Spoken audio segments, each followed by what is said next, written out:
오늘 사실은 상일이가 이렇게 마음을 내고 와줘서 너무 감사하고 그래서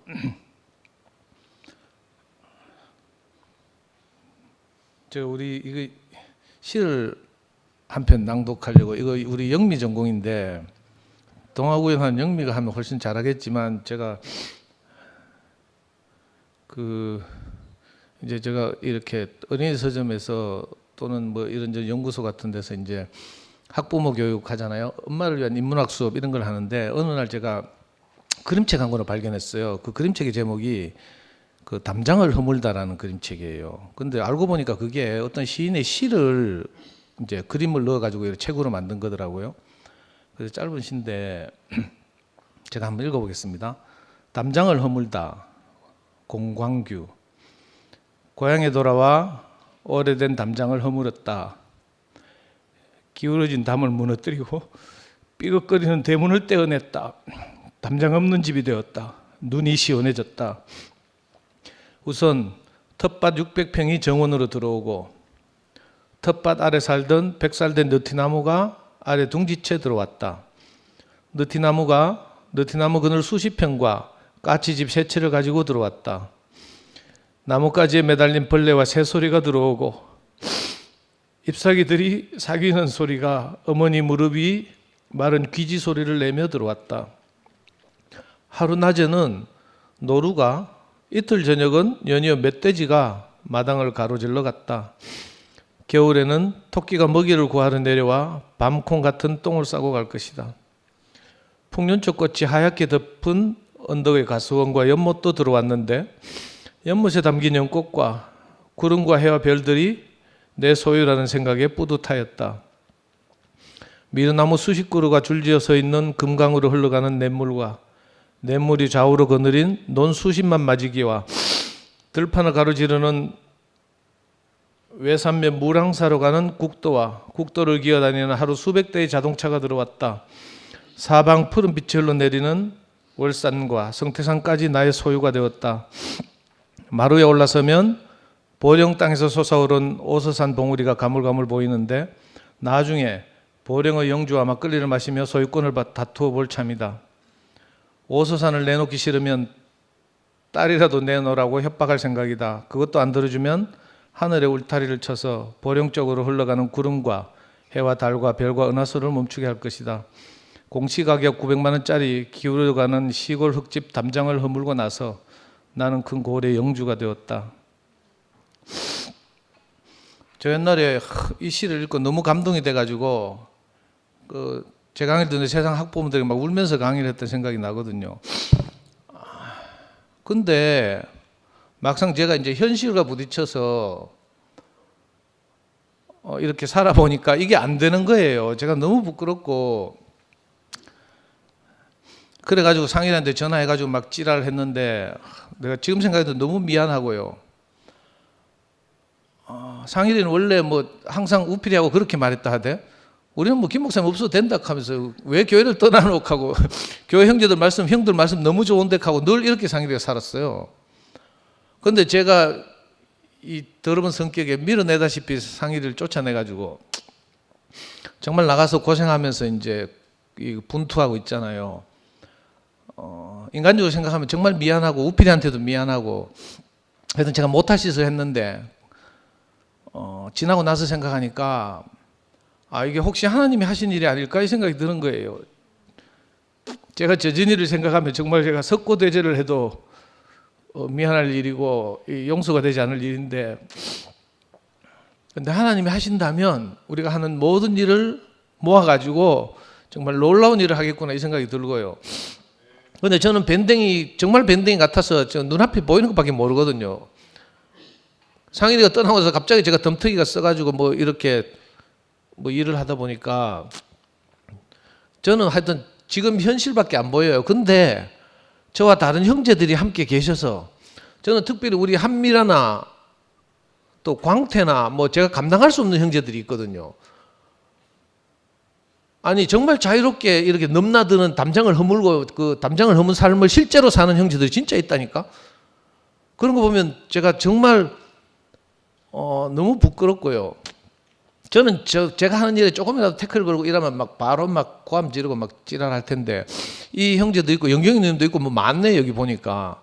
이런 분들이 있어서 제가 할 말이 없어지고요. 정말 제가 이 교회로부터 교정받고 싶은 그런 간절한 마음이 있고요. 어쩌면 제가 원래 그 아까 종신 형님이 많은 계시를 받았다고 말씀하셨지만, 저도 오래전에 그 교회 너무 교회라는 계시를 보고 정말 온 대구 땅을 돌아다니면서 이렇게 뭐 하여튼 이 복음을 전해보니까 정말로 내가 가는 곳마다 모임이 생기고 교회가 생기고 가난한 사람들 만나고 이러더라고요. 근데 이 하나님이 희한하게 저를 다루셔서 이거 이상하게 교회를 흩으셔가지고 이렇게 해쳐 모여 하고 나니까 그놈의 계시는 간 곳이 없고 당장 내 눈앞에 있는 2PM 이거밖에 없는 거예요. 그래가지고 내가 또 내 말하면 또 설화에 오를라. 근데 아까 방금 말씀하신 정말 넉넉하게 자기 담장을 허물고 있는 형제들 보니까 제가 심판이 저절로 되고요. 저는 그렇지 못하거든요. 2PM 안 나오고 팔공산 가 있는 거 보면 막 붙잡아가 막 내가 힘만 되면 뭐 전부 손보고 싶다니까.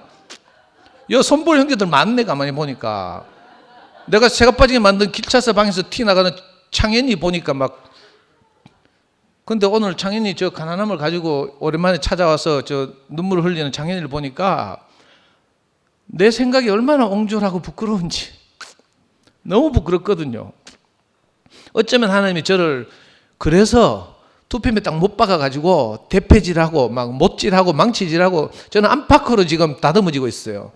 연구소 가면 연구소에도 다듬는 분이 계시고, 또 교회 오면 교회 오는 대로 뭐 내가 말만 하면 모든 말이 내게 뭐 형제들에게 걸림이 되고 이래가지고 막 매일 제가 견딜 수 없는 다루심을 받고 있는데, 근데 이상하게 내 이 다루심이 싫지 않고요.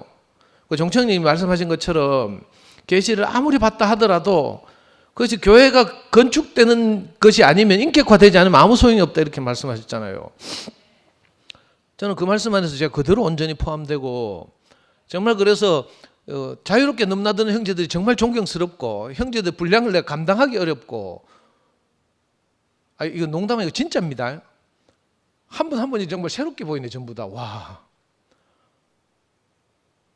내가 어떻게 이 앞으로 교정받을 일이 참 암담하기도 하고 하여튼 그렇습니다. 그리고 상일이가 지난번에도 말했지만 오늘도 아까 나와서 너무 편하게 말하더라고. 그냥 김 목사님은 뭐 해외 파견 뭐로 생각해라 하면서.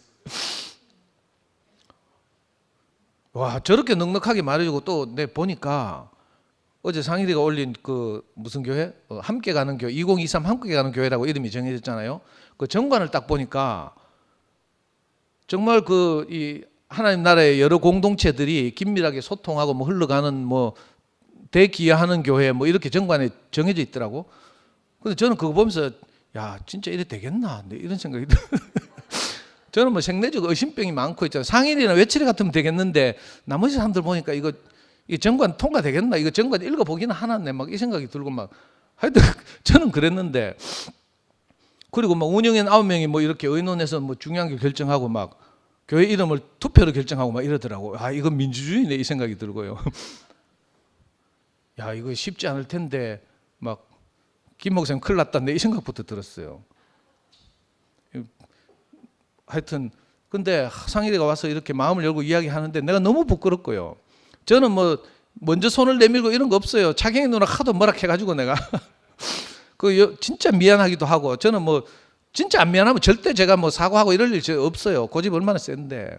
근데 정말 미안하고 이래가지고, 상인이 정말 교회가 없으면 안 되는 못 사는 형제였는데 어떻게 제가 잘못해가지고 상인을 밀어내가지고 이렇게 이상한 꼴이 났잖아요.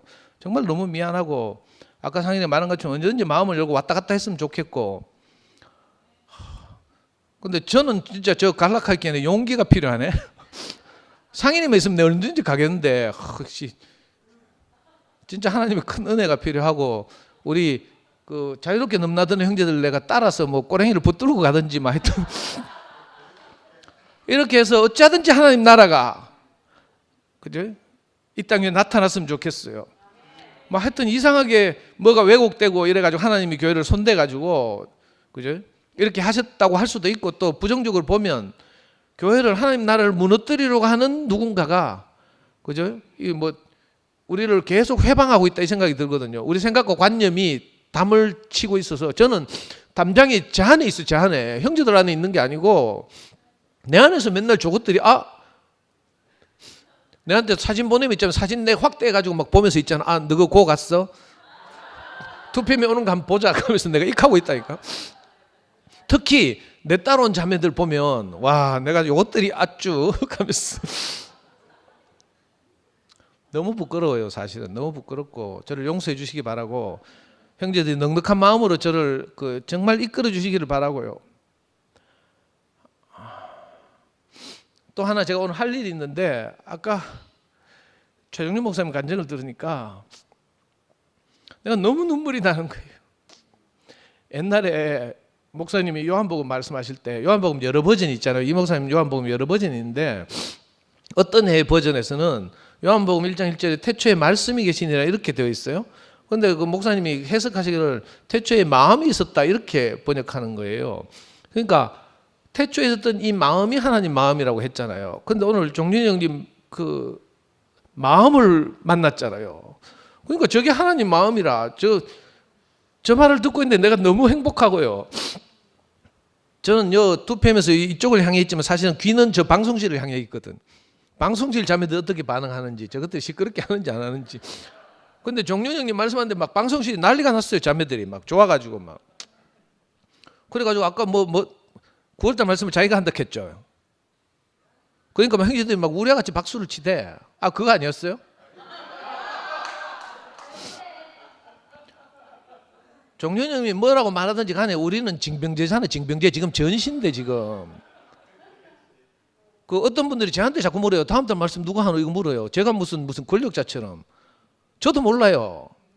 근데 이제 궁금해하시는 분들을 위해서 잠깐 말씀드리면, 이제 제 속으로는, 저는 이제 실무를 담당하니까 제 생각으로는 원로원이라고 있어요. 지금까지 투표임을 지켜오면서 말씀한 분들, 이 원로원 멤버라고 생각해. 자, 1, 2월 달에 순택 형님 했어요. 3, 4월 달에 상근 형이 했어요.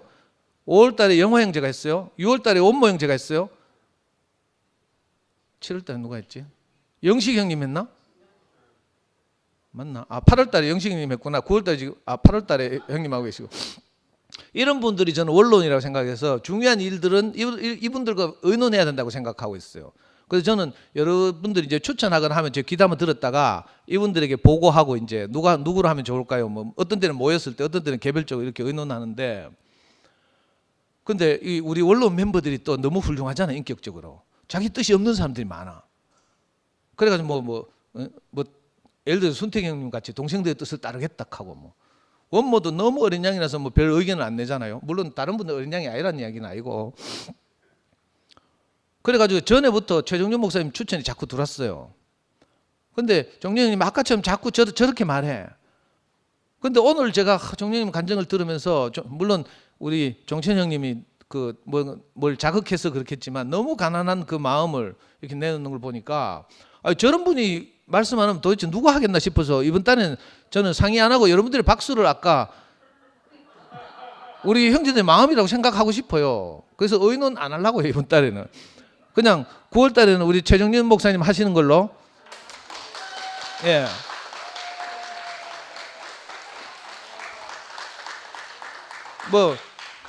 특별히 다른 생각이 있는 분들 저한테 개인적으로 톡 주시기 바라고, 저하고 목숨 걸고 싸울 준비가 되셨으면 개인적으로 톡 주시면 되겠습니다. 난 너무 좋아요. 하여튼 여기서 이렇게 해서 저는 옹졸하고 옹색하지만 저를 돕는 넉넉한 형제들이 있어서 너무 감사하고, 저는 김 목사님 너무 좋아하거든요. 사실은 제가 교회 원조잖아요. 그 상일이랑 내하고 위치를 바꿨으면 좋겠어. 거가 있으면 내가 진짜 목사님 도와서 잘할 것 같아. 근데 거기는 또 상일이 같은 기획력과 추진력이 필요하니까 아마 하나님이 이렇게 흩어져서 잠시 이렇게 하신 것 같다는 생각이 들고요. 그래서 상일이가 정말 부담 없이 와서 함께 누리고 했으면 좋겠고, 상일이 발걸음이 사실 굉장히 중요하다는 생각이 들거든요. 저야 밴댕이라서 진짜 용기를 내야 가지만, 정말 상일이는 이렇게 먼저, 제가 오라소리도 안 했거든요. 밥 먹다가 자기가 가겠대. 그러니까 사실은 상희도 너무 이렇게 그립지 않았겠어요? 지가 뭐 수십 년을 여기서 함께 살았는데 대학 때부터 봤으니까 얼마겠어요. 근데 괜히 저 때문에 이게 발걸음 못하는 많은 분들이 있는데 저를 무시해도 괜찮아요. 언제든지 오시고 편안한 마음으로 여기 뒤에 많이 와 있네. 저는 개무시해도 됩니다. 저는 뭐 아무것도 아니니까 정말 똥걸레고요. 그 아까 내 종류를 말씀드렸는데 정말 나를 첫 자리로 돌아가게 하더라고요. 그냥 이렇게 빌붙어 살기만 해도 좋겠습니다. 형제들과 함께 우리가 살기만 해도 좋겠습니다. 이 말씀 하시는데 내가 너무 독일시되고 너무 행복하고 우리가 더 바랄 게 뭐가 있습니까? 뭐 아무것도 없잖아요. 나머지는 전부 우리 생각과 관념이죠. 저는 오늘 기도하는 마음으로 이 담장을 울며 이 시를 읽었어요. 정말 이 시가 정말 제 실제가 되었으면 좋겠고 형제들이 제게 은혜를 베푸셨으면 좋겠습니다. 주님을 찬양합니다.